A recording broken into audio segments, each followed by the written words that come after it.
Number 3, संत रामपाल जी से उपदेश लेने के बाद में तीसरा नियम क्या है?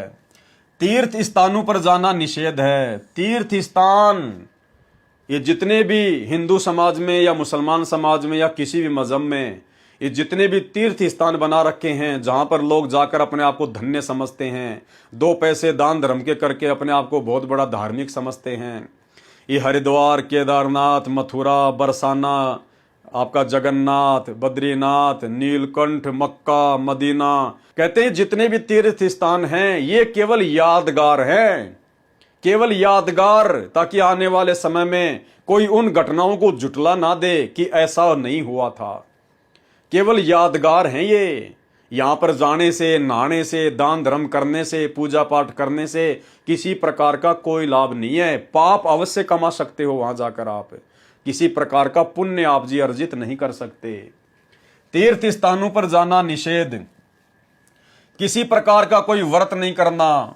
गीता जी में व्रत करने के लिए साफ साफ मना किया हुआ है। व्रत करने से अगर भगवान मिलता हो तो आज से पहले ना जाने कितने लंबे लंबे अकाल पड़ चुके हैं। आप लोग तो कोई एकादशी का व्रत करता है, कोई द्वादश का करता है, कोई 11 का करता है, कोई 12 का करता है, कोई सोमवार का, कोई मंगलवार का। और जब सालों साल अकाल पड़ता है तो उसमें सारे व्रत आ जाते हैं, सारे दिन और वार आ जाते हैं। फिर वो लोग दुर्गति से क्यों मरते हैं?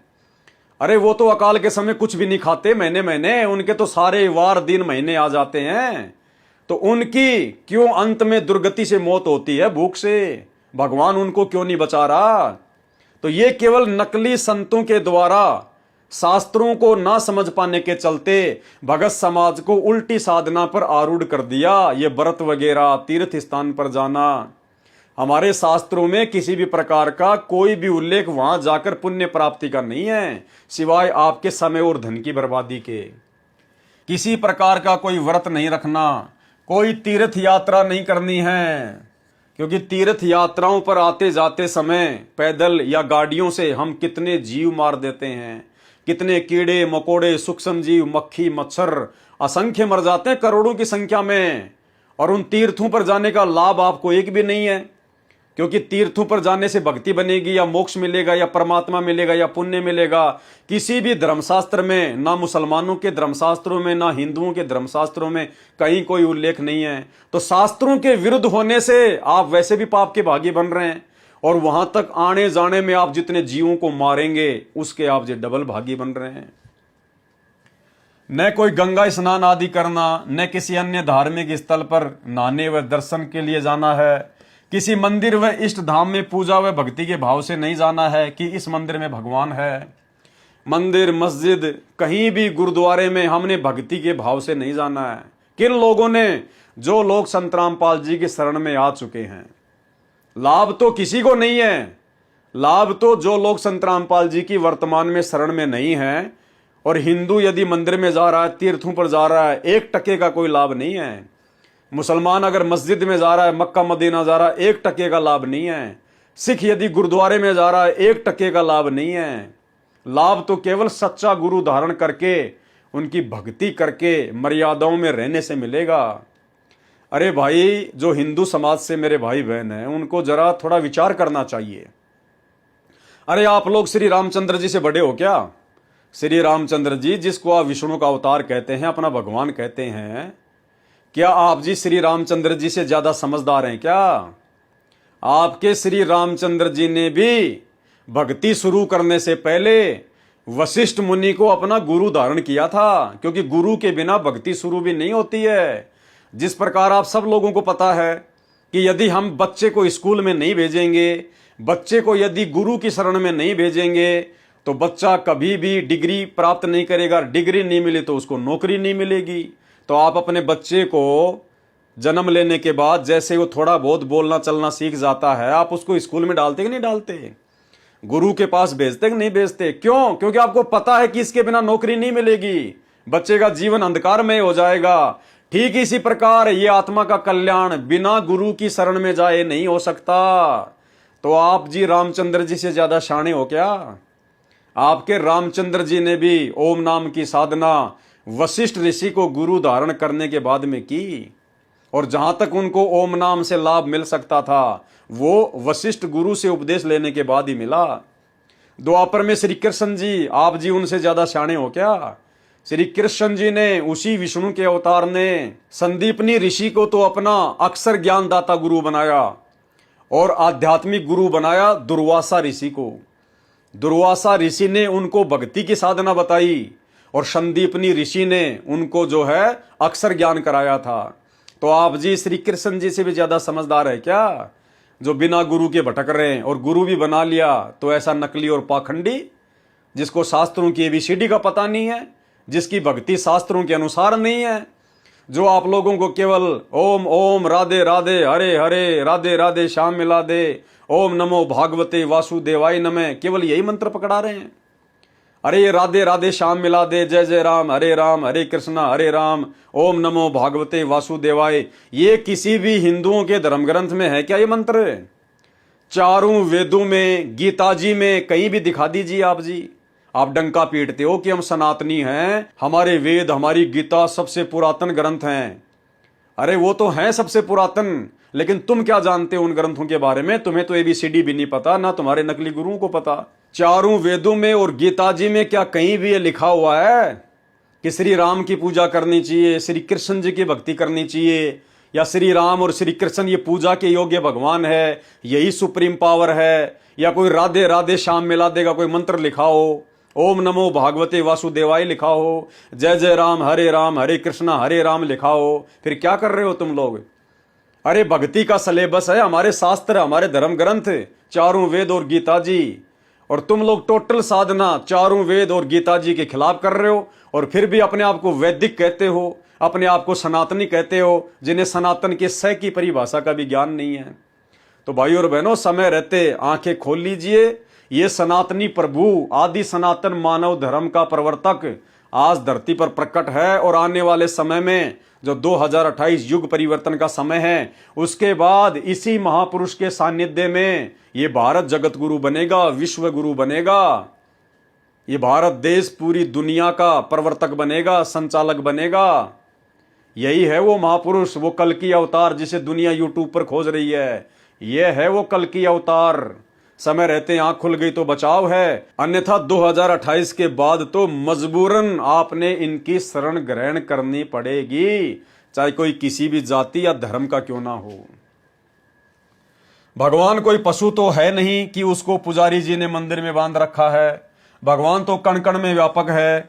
ये सभी साधनाएं शास्त्रों के विरुद्ध है। जरा विचार करके देखो कि ये सभी तीर्थ स्थल, जैसे जगन्नाथ का मंदिर, बद्रीनाथ, हरिद्वार, मक्का मदीना, अमरनाथ, वैष्णो देवी, वृंदावन, मथुरा, बरसाना, अयोध्या राम मंदिर, काशी धाम, छुडानी धाम आदि मंदिर, मस्जिद, गुरुद्वारा, चर्च व इष्ट धाम आदि ऐसे स्थल हैं जहां पर कोई संत रहते थे।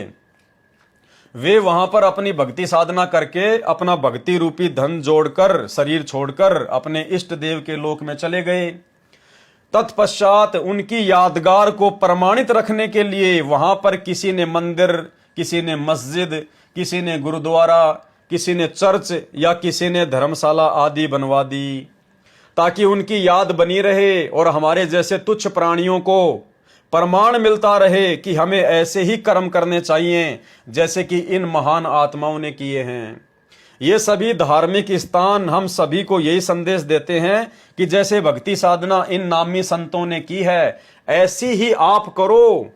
इसके लिए आप इसी तरीके से साधना करने वाले व बताने वाले संतों को तलाश करो। अर्थात आज ये जितने भी मंदिर, मस्जिद, बड़े बड़े तीर्थ स्थान जो बने हुए हैं, जहां पर दुनिया भक्ति के नाम पर मनोरंजन के लिए जाती है, भक्ति के लिए कोई नहीं जाता। कोई 1-8% अच्छी आत्मा होंगी जो भक्ति भाव से जाते हैं, लेकिन उनको मिलेगा क्या? क्योंकि वो भक्ति का माध्यम नहीं है, भक्ति का साधन नहीं है, वो उचित स्थान नहीं है। बाकी 99% लोग केवल मनोरंजन के लिए, पिकनिक के लिए जाते हैं इन सब स्थानों पर।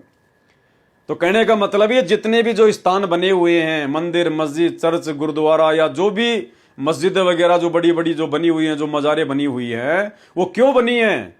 वहां पर बैठकर पहले कोई व्यक्ति अपनी भक्ति साधना किया करता था और उसके मरने के बाद में उनके फॉलोवर ने उस जगह पर वो समाधि बना दी, किसी ने मंदिर बना दिया, किसी ने मस्जिद बना दी, किसी ने गुरुद्वारा बना दिया। अब जिस व्यक्ति ने साधना की थी वो तो अपनी साधना भक्ति करके जहां भी उसने जाना था वो चला गया शरीर छोड़ने के बाद। अब तुम्हें उसको देखने से क्या मिलेगा, वहां जाने से क्या मिलेगा? मान लीजिए किसी व्यक्ति ने किसी जगह पर भट्ठी बनाई और लड्डू बनाए, जलेबी बनाई, खीर बनाई, हलवा बनाया और खा पी के वो तो वहां से चला गया किसी दूसरी जगह पर, और आप लोग उस भट्ठी के चारों तरफ चक्कर काटने के लिए जा रहे हो कि यहां पर वो बाबा रहा करता था, वो लड्डू खाया करता था, यहां पर खीर बनाया करता था। अरे वो तो उसने खाई बनाई चला गया, तुम्हें क्या मिल रहा है?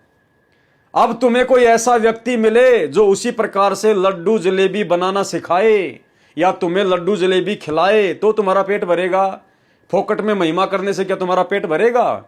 तो जिन जिन महापुरुषों ने इन जगहों पर भक्ति साधना की थी वो शरीर छोड़ने के बाद अपने अपने इष्ट धाम में चले गए। अब आप लोगों को वहां जाने से कुछ नहीं मिलेगा। आप लोग केवल वहां जाकर ये प्रेरणा ले सकते हो कि हमने भी ऐसे कर्म करने चाहिए जितने अच्छे कर्म इन लोगों ने किए, जिसकी बदौलत आज देश दुनिया में इनका नाम है। लेकिन आप करते क्या हो? वहां पर जाकर सेल्फी ले लोगे, गर्लफ्रेंड के साथ में जाके फोटो खींच लोगे, घूम के आ जाओगे, पिकनिक मना के आ जाओगे। आप कोई शिक्षा लेने नहीं जाते, आप केवल टाइम पास के लिए जाते हो। तो आप काल प्रेरणा से अपना अनमोल मानव जन्म बर्बाद कर रहे हो। आप इसी तरीके से साधना करने वाले व बताने वाले संतों को तलाश करो, जैसी साधना उन महापुरुषों ने की जिनका आज बोलबाला है, जिनके नाम से वो मंदिर, मस्जिद, चर्च, गुरुद्वारे, वो मजारे बनी हुई है। नीलकंठ, बद्रीनाथ, केदारनाथ, वैष्णो धाम बने हुए हैं। आप वैसे ही संतों को तलाश करो ताकि आप भी उसी प्रकार से भक्ति करके और भक्ति धन इकट्ठा करके अपने इष्ट धाम को जा सको। अन्यथा अगला जन्म 84 लाख योनियों का, गधे कुत्ते सुअर का, ये आपकी आंखों के सामने रोजाना गधे कुत्ते सुअर, गाय भैंस बैल ऊंट ये जो घूमते रहते हैं, ये कौन है? ये वही अफलातून है जिन्होंने गुरु धारण किए नहीं। गुरु धारण किया तो नकली और इसी प्रकार से पिकनिक मनाने के लिए जाया करते थे। भक्ति भगवान से उनको कोई लेना देना नहीं था, वो जानते ही नहीं थे। और ना आप लोग जानते कि भक्ति क्या है, भगवान क्या है। और जिन शास्त्रों में भक्ति भगवान की जानकारी है वो शास्त्र आपके नकली धर्मगुरुओं को मालूम नहीं है। उन शास्त्रों के अंदर क्या गूढ़ ज्ञान है उस ज्ञान से वो अपरिचित हैं। खाली आपको मीठी मीठी बातें बना के अपने पीछे लगाए हुए हैं अपनी रोजी रोटी के लिए। तो भाई जीवन बर्बाद है। मौका है, धरती पर परम संत आया हुआ है, सारे वेद शास्त्रों का, दुनिया के समस्त धर्म ग्रंथों का एकमात्र ज्ञाता, एकमात्र जानकार, यह है वो आदि पुरुष सनातनी प्रभु कल की भगवान जिसे दुनिया ढूंढ रही है। इनके सत्संग सुनिए कुछ दिन, दूध का दूध पानी का पानी हो जाएगा, अन्यथा जीवन बर्बाद है। आप इसी तरीके से साधना करने वाले व बताने वाले संतों को तलाश करो और फिर जैसा वे कहे वैसा ही करो। जैसा सतगुरु रामपाल जी भगवान आपको भक्ति साधना बताते हैं फिर वैसा ही करके देखो। लेकिन बाद में इन स्थानों की ही पूजा प्रारंभ हो गई। लेकिन बाद में उन तीर्थों की, उन जगन्नाथ के मंदिर की, केदारनाथ की, मथुरा की, बरसाने की, बाद में उन जगहों की पूजा शुरू हो गई जहां से कुछ भी नहीं मिलना था। गोवर्धन की फेरी लगा दो, बरसाना की मिट्टी में लोट लगा लो, उससे क्या मिलेगा? वो बरसाना की मिट्टी में जहां पर श्री कृष्ण जी खेला करते थे, दुनिया जहां जाकर लेटती है, लोट पोट लगाती है, अरे वहां तो गधे भी लेटते हैं, वहां तो गाय भैंस भी लोट मारती है। क्या उनका उद्धार हो गया जो तुम्हारा हो जाएगा मिट्टी में लौटने से? ये तो मूर्खों की साधना है, मूर्खों की साधना। और गोवर्धन पर्वत की 21 किलोमीटर की चक्री लगाते हैं, फेरी लगाते हैं, क्या उससे उद्धार हो जाएगा? एक बैल, एक ऊंट सारा दिन खेत में वो कितना किलोमीटर चलता है? तुम्हारी गोवर्धन से भी ज्यादा चलता है। लेकिन वो बैल का बैल ही है, ऊंट का ऊंट ही है। इन पाखंड पूजाओं से कुछ नहीं होने वाला। लेकिन बाद में इन स्थानों की पूजा प्रारंभ हो गई जो कि बिल्कुल व्यर्थ है और शास्त्रों के विरुद्ध है। ये सभी स्थान तो एक ऐसे स्थान की बाती है जहां पर किसी हलवाई ने भट्ठी बनाकर जलेबी, लड्डू आदि बनाकर स्वयं खाकर और अपने सगे साथियों को खिलाकर चले गए। उसके बाद में उस जगह पर न तो वो हलवाई है, न मिठाई है, फिर तो वहां केवल भट्ठी ही है। वह न तो हमारी को मिठाई बनाना सिखला सकती है और न ही हमारा पेट भर सकती है। अब कोई कहे कि आओ भैया आपको वो भट्ठी दिखाकर लाऊंगा जहां पर एक हलवाई ने मिठाई बनाई थी, चलो चलते हैं। वहां जाकर उस भट्ठी को देख लिया और 7 चक्कर भी काट आए। क्या आपको मिठाई मिली? क्या आपको मिठाई बनाने की विधि बताने वाला हलवाई मिला? इसके लिए आपने वैसा ही हलवाई खोजना होगा जो सबसे पहले आपको मिठाई खिलाए और बनाने की विधि भी बताए, फिर जैसे वे कहें केवल वही करना, अन्य नहीं। तो भाई वो भक्ति का हलवाई ये सतगुरु रामपाल जी परमात्मा है। ये आज आपको बता सकते हैं सत्य भक्ति क्या है, सत्य साधना क्या है, शास्त्रों में भक्ति के क्या मंत्र हैं, क्या विधि है। इनके अलावा पूरी पृथ्वी पर किसी को भक्ति विधि का कै ख गए भी ज्ञान नहीं है, चाहे कोई कितना बड़ा शंकराचार्य के पद पर क्यों ना बैठा है। ठीक इसी प्रकार तीर्थ स्थानों की पूजा न करके वैसे ही संतों की तलाश करो जो शास्त्रों के अनुसार पूर्ण परमात्मा कबीर साहिब की भक्ति करते हुए बताते हों। फिर जैसे वे कहें केवल वही करना, अपनी मनमानी नहीं करना। अपनी मनमानी बिल्कुल नहीं करना। जैसा सतगुरु कहे, जो नियम सतगुरु ने आपको बता दिए, जो रास्ता भक्ति का सतगुरु ने आपको दिखा दिया, केवल उनका दास बनकर उनकी प्रत्येक आज्ञा और वचन में रहकर आपने उसी प्रकार से भक्ति करनी है। मनमानी बिल्कुल भी नहीं करनी है। उसके बाद देखो आपका आत्म कल्याण ना हो तो आपको जीते जी यहां पर लाखों प्रकार के वो अद्वितीय सुख जिनकी आप कभी कल्पना भी नहीं कर सकते थे, वो परम संत आपको यहीं इसी लोक में यहीं रहते सहते आपको उपलब्ध करवाएगा। अरे कहते हैं जिसका ये लोक सुखी नहीं उसका परलोक क्या खाक सुखी होगा। तो सच्चा गुरु पहले तो आपको अपनी शरण में लेकर, और यदि आप मर्यादा में रहकर भक्ति करोगे, आपका ये लोक भी सुखमय करेगा जो दुखों से भरा हुआ था, और मरने के बाद में आपको मोक्ष प्रदान करेगा। आपका परलोक भी सदा सुखी होगा। सामवेद संख्या नंबर 1400 उतारचिक अध्याय नंबर 12 खंड नंबर 3 श्लोक नंबर 5 संत रामपाल दास द्वारा भाषा भाष्य। ये जो लेखक है ये संत रामपाल जी का भगत है, लेकिन ये अपनी जरा सी कमजोर बुद्धि के चलते ये बार बार परम पूज्य सतगुरु रामपाल जी परमेश्वर जी के नाम के आगे दास शब्द का यूज कर रहा है, क्योंकि भाई सतगुरु की पहचान नहीं कर पाया, सतगुरु को पहचान नहीं कर पाया। तो हम इसको थोड़ा सा ठीक कर देते हैं। परम संत के नाम के आगे कभी भी दास शब्द का प्रयोग नहीं किया जाता। दास ने आपको गुरु आशीर्वाद से पहले भी बता दिया है, क्योंकि सतगुरु अपने नाम के आगे दास शब्द केवल इसलिए लगाता है ताकि आप और हमें दास की परिभाषा से परिचित करवा सके। सतगुरु केवल दास की भूमिका इसलिए करता है, भगत की भूमिका इसलिए करता है कि एक दास के अंदर क्या गुण होते हैं, भगत के अंदर क्या लक्षण होते हैं, वो हमें सिखा सके, हमें बता सके, ताकि हम उनका अनुसरण करके उसी हिसाब से भक्ति पर रिहर्सल करें। अन्यथा सतगुरु तो यहाँ पर दास बनाने के लिए आता है। दुनिया सतगुरु की दास बनती है, सतगुरु किसी का दास नहीं बनता है। लेकिन लेखक की ये आध्यात्मिक नादानी है, कमजोरी है, जो अपने गुरुदेव भगवान के नाम के आगे दास शब्द लगा रहा है। हिंदी अनुवाद। चतुर व्यक्तियों ने अपने वचनों द्वारा पूर्ण परमात्मा अर्थात पूर्ण ब्रह्म की पूजा का सत्य मार्गदर्शन न करके अमृत के स्थान पर आन उपासना जैसे भूत पूजा, पितृ पूजा, श्राद्ध निकालना, तीनों गुणों की पूजा, रजगुण ब्रह्मा, सतगुण विष्णु, तमोगुण शंकर तथा ब्रह्म काल की पूजा, मंदिर, मस्जिद, गुरुद्वारों, चर्चों व तीर्थ उपवास तक की उपासना रूपी फोड़े व घाव से निकले मवाद को आदर के साथ आचमन करवा रहे हैं। सामवेद क्या कह रहा है कि ये जितने भी नकली साधु संत महात्मा हैं, एकमात्र इस धरती पर सतगुरु रामपाल जी परमेश्वर जी को छोड़कर ये जितने भी आचार्य, शंकराचार्य, दुनिया भर के यूट्यूब पर रोजाना नए नए आचार्य आ रहे हैं, ये बड़े बड़े मठाधीश वगैरह, छोटे मोटो चमत्कार करने वाले ये गुरुजन वगैरह, ये सब लोग आपको मवाद का आचमन करवा रहे हैं। ये लोग मवाद को, फोड़े से निकली हुई जो मवाद होती है ना, बदबूदार गंदी, उस मवाद को अमृत बताकर आप लोगों से उसका आचमन करवा रहे हैं। और आप लोग बड़े प्रेम के साथ में उन्हें बहुत बड़े महापुरुष मानकर आप वो आचमन ग्रहण कर रहे हैं। क्योंकि जो साधना आप जी कर रहे हैं वर्तमान में शास्त्रों के विरुद्ध, ये साधना अगले जन्मों में आपको 84 लाख योनियों में जाके बैठाएगी, 84 लाख योनियों में। तो आप जी मवाद का आचमन कर रहे हैं यदि सतगुरु रामपाल जी परमेश्वर जी की शरण ग्रहण करके इनके बताए अनुसार भक्ति नहीं कर रहे हैं तो।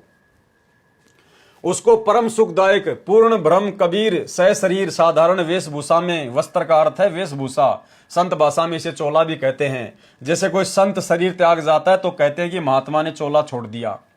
सत्यलोक वाले शरीर के समान दूसरा तेजपुंज का शरीर धारण करके आम व्यक्ति की तरह जीवन जीकर कुछ दिन संसार में रहकर अपनी शब्द साखियों के माध्यम से सत्य ज्ञान अज्ञान का वर्णन करके पूर्ण परमात्मा के छुपे हुए वास्तविक सत्य ज्ञान तथा भक्ति को जागृत करते हैं।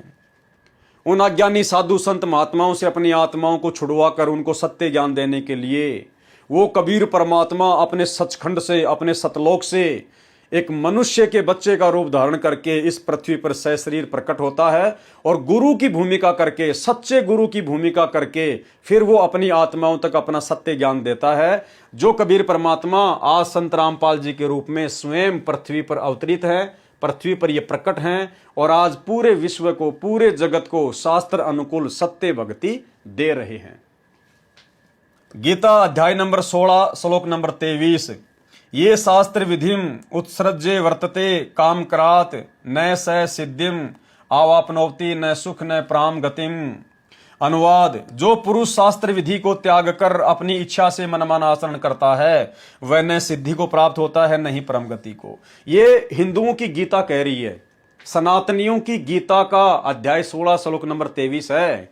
क्या कह रही है गीता जी कि जो व्यक्ति शास्त्र विधि को त्याग कर मनमाना आचरण करता है, मनमानी पूजा पाठ करता है, मनमाने मंत्रों का जाप करता है, मनमाने गुरुओं को धारण करता है, उसकी ना गति होती है, ना मुक्ति होती है, ना उसको कोई सुख मिलता है।